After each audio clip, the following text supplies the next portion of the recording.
আসসালামু আলাইকুম। আলহামদুলিল্লাহ, দীর্ঘ প্রতীক্ষার পর আমরা আমাদের কোয়েল পাখির যে খাঁচাটা বানাইতে দিয়েছিলাম ওই খাঁচাটা আজকে আমরা নিয়ে আসতে যাচ্ছি। তো আজকের এই ভিডিওতে আপনাদেরকে দেখানোর চেষ্টা করব যে 5 তলা বিশিষ্ট এই কোয়েল পাখির খাঁচাটা তৈরি করতে আমাদের কত টাকা লেগেছে এবং খাঁচাটা দেখতে কেমন, এবং এর পাশাপাশি এই খাঁচাতে কোয়েল পাখি পাললে কি কি সুবিধা আমরা পাবো সেটাও আপনাদেরকে বলার চেষ্টা করবো ইনশাআল্লাহ। তো সকাল সকাল আমরা বের হয়ে পড়ছি এই খাঁচাটা আনার জন্য। একেবারে ভোরে আমাদের যাওয়ার কথা আমরা আগের দিন বলে রাখছিলাম এবং যার কাছে বানাইতে দিয়েছিলাম সেই বলছিল যে সকাল 8টার মধ্যে আইসেন। তো 8টার মধ্যে যাই দেখি যে সে নিজেই আসে নাই, তো তার জন্য অপেক্ষা করতেছিলাম। সে আসার পরে দেখলাম যে পাশের একটা দোকানে খাঁচাটা রাখা হয়েছে, অর্থাৎ তার দোকানে যেহেতু জায়গা ছিল না এজন্য ওই ছোট ভাই পাশের একটা জুতার দোকানে খাঁচাটাকে রেখে দিছে আর কি। তো এটা একটা ইন্টারেস্টিং বিষয় ছিল, কারণ জুতার দোকানে কোয়েল পাখির খাঁচা, যদিও এটা নতুন খাঁচা। তো আমরা যাওয়ার পরে ওই ঘরটাও খুললো, মানে তার কাছ থেকে চাবি এনে ঘরটা খুলে তারপর আমাদেরকে দেখানোর চেষ্টা করতেছিল যে ভাই এই হচ্ছে আপনাদের খাঁচা। তো খাঁচা দেখার পরে বললাম যে তাহলে কত কেজি হয়েছে। মূলত আমি আপনাদেরকে বলে রাখি আগেই, এই খাঁচাটা আমরা কিনছি হচ্ছে যে কেজি হিসাবে 220 টাকা করে কেজি। এটা আমরা খুলনা থেকে বানিয়ে আনছি ওদের মাধ্যমে, এবং এই খাঁচাটা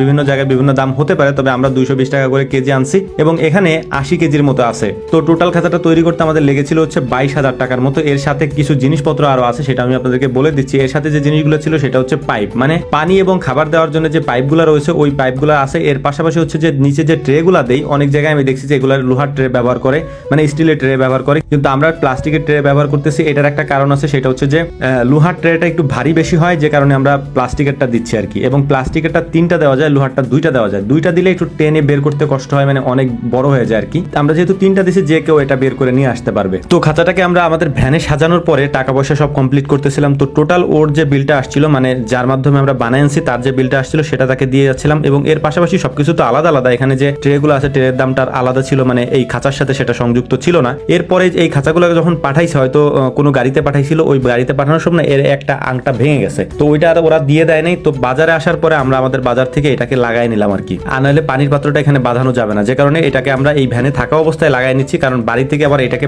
মানে টেনে নিয়ে আসবো, সমস্যা হবে। তো যাই হোক, আলহামদুলিল্লাহ এটাকে সমস্ত কাজ কমপ্লিট করার পর আমরা নিয়ে আসছি। নিয়ে আসার পরে এখন এটাকে আমরা নামায় আপনাদেরকে দেখানোর চেষ্টা করবো। এর পাশাপাশি বলে দেওয়ার চেষ্টা করতেছি এইটাতে কতগুলা কোয়েল পাখি পালা যাবে। তো এইটাতে মূলত 500 কোয়েল পাখি পালা যাবে, মানে যেরকমটা আমরা ভিডিওতে দেখি বা হচ্ছে যে আমরা ওনাদের থেকেও যেরকমটা শুনছি যে এখানে 500 কোয়েল পাখির মতো পালা যাইতে পারে। তো যাই হোক, আমি আপনাদেরকে পরবর্তীতে আমাদের কোয়েল পাখিগুলো যখন এখানে উঠাবো সেটাও দেখানোর চেষ্টা করবো যে কতগুলো আমরা এটার মধ্যে দিতে পারি আর কি। তো এটা আমরা 1 ফুটের মতো উচ্চতা রাখছি, যদিও এটা একটু বেশি হয়ে গেছে, কারণ হচ্ছে যে আমরা রাখছি যাতে করে কোয়েল পাখিগুলো একটু মানে ভিতরে ভালোভাবে চলাফেরা করতে পারে, যে কারণে আমরা 1 ফুট উচ্চতা রাখছি। এবং অনেকে এত পর্যন্ত রাখে না, 8 ইঞ্চি মতো রাখে আর কি। তবে আমরা 1 ফিট রাখছি যাতে করে একটু কোয়েল পাখি নড়াচড়া একটু ভালো মতো করতে পারে। আর এর পাশাপাশি হচ্ছে যে সামনের যে অংশটা দেখতে পাচ্ছেন, এই অংশটাতে হচ্ছে ডিম গড়ায় একা একা চলে আসে আর কি। কোয়েল পাখির ডিম সংগ্রহ করাটাই হচ্ছে মেইন একটা সমস্যা, কারণ যখন আপনি ফ্লোরে এগুলা পালবেন তখন আপনি বুঝতে পারবেন। যেহেতু আমরা আগে পালি নাই, পালতে যখন শুরু করছি তখন হচ্ছে এই সমস্যাগুলো দেখতে পাচ্ছিলাম যে মাটিতে পারলে বা ফ্লোরে পারলে কি সমস্যা হয়, খাঁচায় পারলে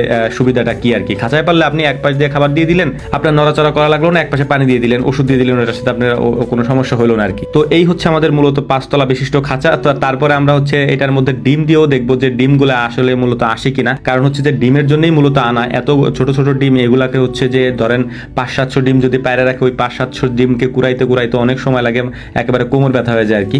তো এইটার জন্য মূলত এইটাকে আমরা সংগ্রহ করে আনছি, যে এটা যাতে না করা লাগে আর কি। আর আমাদের যেহেতু প্ল্যানটা একটু বড়, তাই আমরা আগে থেকেই প্ল্যান করতেছিলাম যে এগুলাকে কিভাবে ভালোভাবে বা আধুনিক পদ্ধতিতে করা যায় আর কি। তো আলহামদুলিল্লাহ এই ডিমগুলা দিয়ে দেখছি আমরা যে ডিমগুলা মোটামুটি আসতেছে। তারপরে একটু সমস্যা হয়েছিল, পরবর্তীতে ওই সমস্যাগুলোর আমরা সমাধান করছি, মানে একটু মানে ফাঁকাটা একটু কম হয়ে গেছিল। এটা আপনারা খেয়াল রাখার চেষ্টা করবেন যদি বানান, যে ডিম যে জায়গা দিয়ে আসবো এটা জায়গাটা ফাঁকা যেন একটু বড় থাকে, কারণ সব ডিম তো আর এক সাইজের হয় না, কিছু ডিম বড় থাকে, কিছু ডিম ছোট থাকে। তো এই ছোট বড় হওয়ার কারণে পরবর্তীতে আপনারা হয়তো সমস্যা পড়তে পারেন। এবং এই 22,000 টাকার মধ্যে 220 টাকা করে হচ্ছে আমরা এর কেজি হিসেবে আমরা আনছি এই খাঁচাটার। এবং এর পাশাপাশি যে ট্রেগুলো আছে এগুলো আমরা 90 টাকা করে পিস আনছি। এবং যে পাইপগুলো ছিল, মানে পিছনে সামনে যে পাইপগুলো আমরা দিছি, এই পাইপগুলো প্রায় 3,000-3,500 টাকার মতো লাগছে। এই টোটাল মিলায় হচ্ছে আমাদের হয়তো 22-23 হাজার টাকার মতো লাগছে। তো এইটাই হচ্ছে টোটাল খরচ। তো আমাদের জন্য দোয়া করবেন। আসসালামু আলাইকুম রহমতুল্লাহ।